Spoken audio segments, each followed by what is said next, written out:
Rose செடி எவ்வளோ அழகாக பூத்துருக்கு. நான் எதுக்கு இந்த வீடியோ போடுறேன்னா, இது ஆக்சுவலாக வந்து ஒரு மெயினான இடம். ஆனால் வந்து ஒரு கொஞ்சம் லக்ஸூரியஸ் பில்டிங் மாதிரி இருக்கும்னு வச்சுக்கோங்களேன்.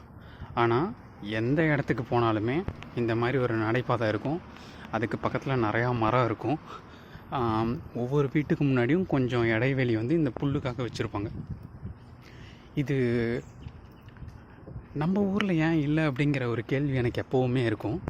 இதோட பெனிஃபிட்லாம் என்னென்னு பார்த்தீங்கன்னா வச்சுக்கோங்களேன், ஒன்று, எவ்வளோ மழை பெஞ்சாலும் இந்த புல் வந்து அந்த மண்ணரிப்பை வந்து கொஞ்சமாச்சு தாங்கும்.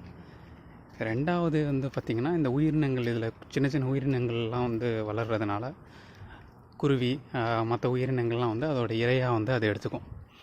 சரி, இந்த புல் வந்து எப்படி கரெக்டாக வந்து எல்லா இடத்துலையும் இந்த ஸ்பேஸ் பார்த்திங்கன்னா, அந்த ஸ்பேஸில் இந்த இடத்துல எல்லாமே வந்து பார்த்திங்கன்னா கரெக்டாக சமமாக வந்து வளர்ந்து வச்சுருப்பாங்க. அப்பப்போ வந்து கட் பண்ணிகிட்டு இருப்பாங்க.